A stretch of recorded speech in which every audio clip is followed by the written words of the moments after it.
শোনো, কি হয়েছে? আমি প্রেগনেন্ট।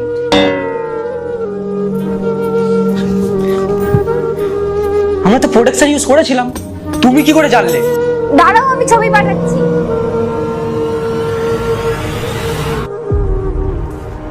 হ্যালো হ্যালো, শুনতে পাচ্ছ না নাকি? কোথায় গেলে? হ্যাঁ। কি হলো? এই এটা কি করে হয়ে গেল? আমি কি করে জানি কি করে হলো?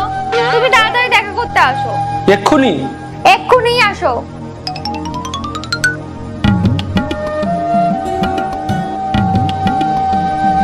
আচ্ছা বলছি, কোনো ওষুধ ফষুধ আছে না যেটা খেলে আর কিছু হবে না? পাওয়া যায়, খেয়ে নেবো। আরে কোয়েল, আমি তো নিজেই এখনো বাচ্চা, আমি সব কি করে করবো? আমি কিছু জানি না, তোমার বাড়িতে কথা বলো। আমার বাবা না আমাকে বাঁশ পেটা করবে। না বললে আমিই পিটবো। আরে কোয়েল, আমার মা কি ভাববে বলো তো এইসব শুনে? এটাই ভাববে, ছেলে বড় হয়ে গেছে। এখন ওষুধ ফষুধ খেয়ে নাও না। তোমার মাথা খারাপ নাকি? আমি কোনো ওষুধ খাবো না, আমি একে জন্মই দেবো। তুমি মারবে আমাকে।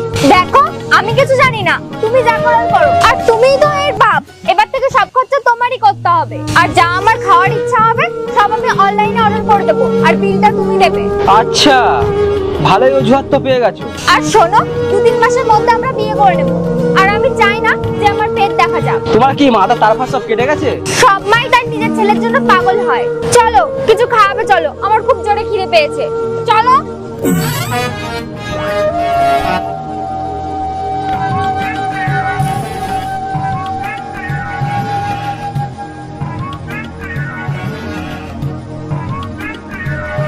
চলো, মিষ্টি কিনে দেবে, চলো। হ্যাঁ? চলো।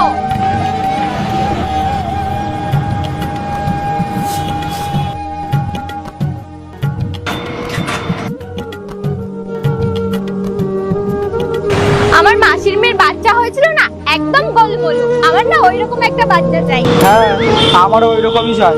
একটা কথা বলবো, আমি যখন তোমাকে ফোন করে ডাকলাম তখন তোমার এটা মনে হয়নি যে ও প্রেগনেন্ট, ওকে আমি ব্লক করে দিই, ফোন সুইচ অফ করে দিই, ও ফাঁসিয়ে দেবে? না তো। বাড়িতে বলতে পারবে তুমি?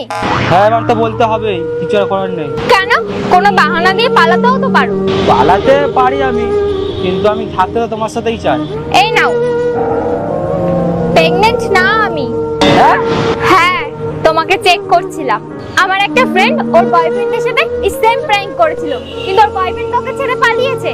তাই আমি ভাবলাম আমি একবার চেক করে নিই। তোমার কি মাথা তারপর কাটা নাকি? এগুলো কোনো চেক করার জিনিস? হ্যাঁ, কেন না? কালকে যদি তুমি আমাকে ফাঁসিয়ে চলে যাও তাহলে আমার লাইফটাই তো পুরো শেষ হয়ে যাবে। ভালোবাসি আমি তোমাকে, আর যে ভালোবাসে না সে সব কিছু মনেও করে না।